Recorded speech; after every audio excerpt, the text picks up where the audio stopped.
आज हम एक्सरसाइज 3.1 शुरू कर रहे हैं। इसमें क्वेश्चन नंबर 1 का देखेंगे। इसमें पहला जो क्वेश्चन है, every whole number is a rational number, तो ट्रू या फॉल्स है बताना है। तो whole number natural rational number होता है, सारे के सारे होल नंबर रेशनल नंबर हैं, इसको आप याद कर लेंगे, ठीक है ना। तो ये ट्रू हो जाएगा पहला। दूसरा जितने भी दूसरा every integer is a rational number, तो ये भी ट्रू है, क्योंकि जितने भी नंबर लाइन में जो भी नंबर आते हैं ना उसको इंटीजर बोलते हैं, चाहे वो नेगेटिव हो या पॉजिटिव हो। तो ये भी ट्रू हो जाएगा, इसको भी आप ट्रू कर देंगे, टी फॉर ट्रू। तीसरा, zero is a positive rational number, zero positive ना नेगेटिव होता है, इसको साइन में नहीं लेते हैं, तो इसको फॉल्स कर देंगे। जीरो ना पॉजिटिव होता है ना नेगेटिव, इसको फॉल्स कर दें, ठीक है। ना ही पॉजिटिव होता है ना ही नेगेटिव होता है, जीरो का कोई साइन नहीं होता है, न्यूट्रल होता है, ठीक है। -3/7 is in standard form. Standard form के लिए क्या जरूरत है कि देखो कोई नंबर है क्या जो 3 और 7 को काट सकता है, जो 3 और 7 को काट सके, यानी 3 और 7 दोनों एक ही नंबर के टेल में आता हो, तो नहीं है। ये तो चलो अच्छी बात है, यानी कि इनका कॉमन फैक्टर 1 है। और दूसरा, नीचे वाला जो नंबर है पॉजिटिव होना चाहिए, तो ये है 7 जो है पॉजिटिव है, इसलिए ये ट्रू हो जाएगा, ठीक है। ये है स्टैंडर्ड फॉर्म में। अब लास्ट फिफ्थ में आ जाओ। 15/-7 इज इन स्टैंडर्ड फॉर्म। ये स्टैंडर्ड फॉर्म में नहीं है, क्योंकि नीचे वाला जो नंबर है -7 वो नेगेटिव है, तो ये स्टैंडर्ड फॉर्म में नहीं है। अगर -15 होता तो स्टैंडर्ड फॉर्म में था, लेकिन -7 कर दिया, नीचे वाले को नेगेटिव कर दिया, तो स्टैंडर्ड फॉर्म में नहीं है, इस तरह से बोल देंगे, ठीक है। क्वेश्चन नंबर 2 में चलते हैं। P/Q फॉर्म में लिखना है, तो मैं आपको नीचे दिखा देता हूँ कैसे लिखना है। क्वेश्चन नंबर 2,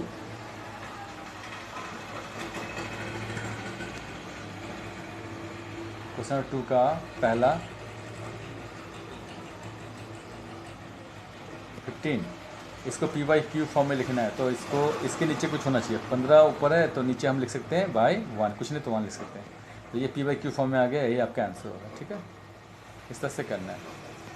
सेकेंड देख लो। सेकेंड है -83, इसको P/Q फॉर्म में लिखना है, तो उसके नीचे आप 1 लिख सकते हो कि -83 को 1 से अगर डिवाइड करें तो -83 ही आता है, तो ये आंसर हो गया। तो इस तरह ऐसे ही करना है। लेकिन थर्ड डेसिमल पॉइंट में कैसे करेंगे देख लो।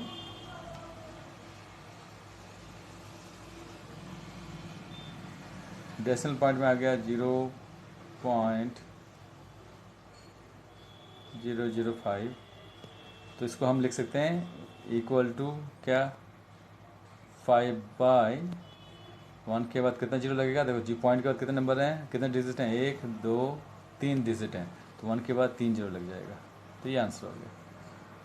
इसको काट भी सकते हो, ऊपर नीचे कट भी सकता है, नहीं काटो तो भी चलेगा, ये आंसर हो गया, ठीक है। इस तरह से करना है, काट भी सकते हैं इसको। थर्ड इस तरह से आप कर लेंगे। जीरो का क्या है, 0/1 कर दो। फिफ्थ में है, मैं दिखा सारे तो नहीं, सब इजी है। अब जीरो है तो जीरो को मैं लिख सकता हूँ 0/1, क्योंकि 0/1 जीरो ही होता है, 0/1 से डिवाइड करेंगे तो जीरो होता है, तो ये आंसर आ गया। इस तरह से करना है, ठीक है। अब क्वेश्चन नंबर, इसको आप काट के छोटा भी कर सकते हो, तो एक काट के दिखाई देते हैं, 6 कर लेते हैं, चलो 6। अगर नहीं काटो कोई बात नहीं, चलेगा। 0.65, इसको क्या है, 65 के नीचे क्या आएगा, 100 आएगा, क्योंकि यहाँ पे पॉइंट के बाद में 2 डिजिट हैं, पॉइंट के बाद में 2 डिजिट हैं, तो 2 जीरो लग जाएगा। इसको 5 से कटता है, तो 5 से काटो, 5 1 जा 5, 5 3 जा 15, नीचे 5 से कटेगा, 5 2 जा 10, 20, तो ये हो गया 13/20। तो काट के छोटा करके भी लिख सकते हो, आंसर आ गया, ये आंसर। क्वेश्चन नंबर 3 में चलते हैं, इसमें क्या बोला देखते हैं। क्वेश्चन 3 में बोला है, right a rational number and its opposite in decimal form. How do you know that these are opposite rational numbers. Opposite number वो होते हैं जिनको प्लस करने से जीरो हो जाए, जैसे +5 का उल्टा क्या होगा, -5। ये दोनों एक दूसरे का ऑपोजिट है, ठीक है ना। तो रैशनल नंबर 5 लिख दें, तो 5 का ऑपोजिट हो जाएगा -5। तो कोई भी एक डेसिमल नंबर लेते हैं, in right in opposite in decimal form, decimal form में लिख लेते हैं, कोई भी नंबर ले लेते हैं, जैसे 2.5 एक नंबर लेते हैं डेसिमल नंबर, तो उसका साइन चेंज कर दो बस। क्वेश्चन नंबर 3 है, लेते हैं क्वेश्चन नंबर 3 का फर्स्ट। तो एक नंबर रैशनल नंबर लेते हैं, let the rational number be, let the rational number equal to 5.23, ये ले लेते हैं। तो इसका ये क्या है, पॉजिटिव रेशनल नंबर है, तो इसका ऑपोजिट क्या होगा, therefore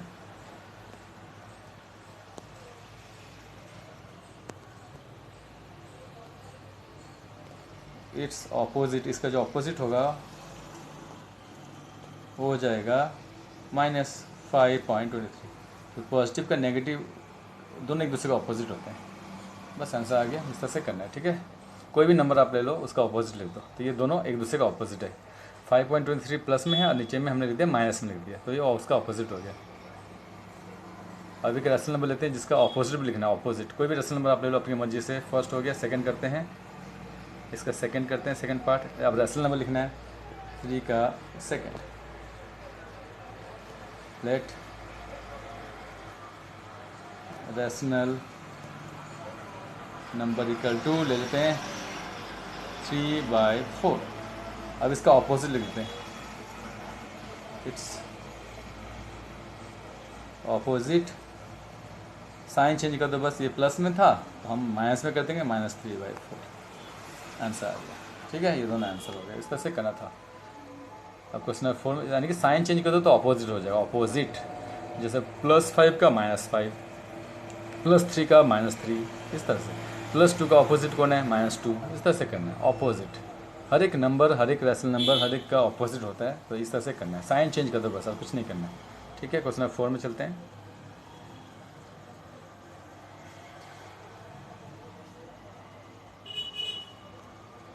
identify the equivalent rational number from the list. इसमें हमें लिस्ट में कौन इक्वल है हमें आइडेंटिफाई करना है, तो सबको शुरू करते हैं करना। इसको मैं दिखा देता हूँ क्वेश्चन नंबर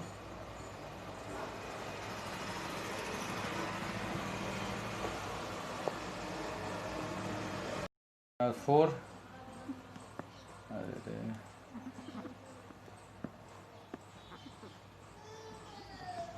उसमें पहला जो है 12/4 है, तो इसको काट करके छोटा करो। ये दोनों 4 से कटता है, दोनों 4 से डिवाइड होता है, 4 × 4, 4 3 × 12। तो इसका आ जाएगा, सिंपल फॉर्म में लिखना है सबको, ठीक है। 3/1 आ गया, -8/4। ये भी कटता है 4 से, 4 × 4, 4 2 × 8, ये जाएगा -2/1, ठीक है। ये हो गया, इस तरह से काट के छोटा करना है। अब चलते हैं आगे, ये थोड़ा सा इधर ही काट लेते हैं। तो -9/3, -9/-3, ये दोनों 3 से करता है, 3 × 3, 3 3 × 9, तो ये जाएगा माइनस में कट जाएगा बेटा, 3/1 आ गया इसका आंसर, ठीक है। उसके बाद हम आगे बढ़ते हैं, -4/2, -4/2, दोनों 2 से कटेगा, 2 × 2, दोनों 2 के टेल में था, 2 2 × 4, ये जाएगा -2/1, ठीक है। फिर आगे बढ़ते हैं, फिर 4/-2, ये भी कटेगा, 2 × 2, 2 2 × 4, यह जगह 2/-1।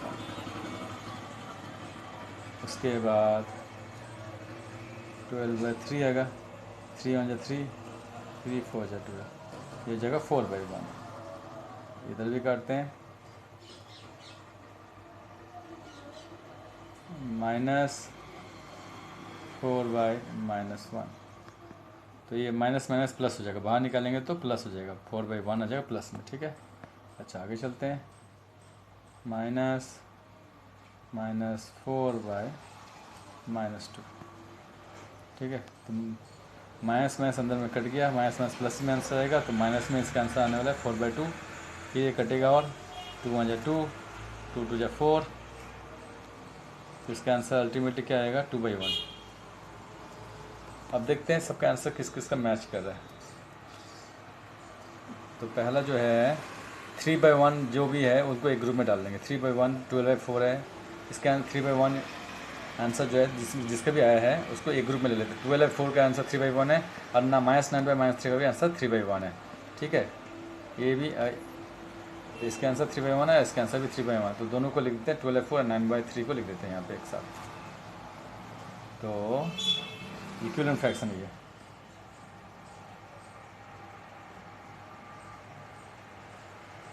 इक्विवेलेंट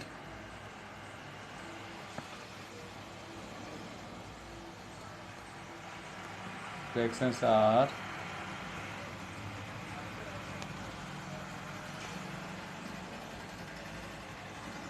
पहला है 12/4 और दूसरा है एंड -9/-3। ठीक है, ये हो गया, दोनों का आंसर सेम आया था।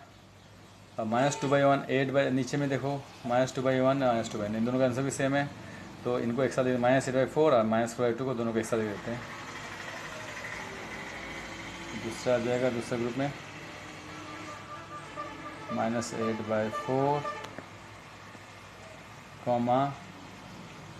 -4/2 और कोई है क्या, देखते हैं, जिसका आंसर -2/1 है। तो -2/1 नहीं है, ये थोड़ा सा अलग है, 2/-1 है, लेकिन इनको -2/1 मान सकते हैं, दोनों सेम ही है। इसको भी आप इसके इक्वल बोल सकते हो, तो आप लिख देते हैं 4/-2, एक ही बात है, 4/-2 इनको भी लिख देते हैं।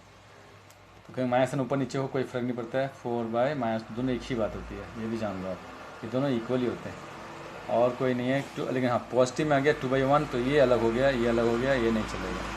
तो आगे बढ़ते हैं, ये इक्वल फ्रैक्शन है। उसके बाद 4/1 दो और इक्वल है, ये देखो 4/1 इसका आंसर है, 4/1 इसका आंसर भी 4/1, तो ये दोनों इक्वल हो जाएंगे। 12/3 -4/1 ये दोनों इक्वल हो गए। 12/3 यहाँ लिख देते हैं थर्ड ग्रुप में।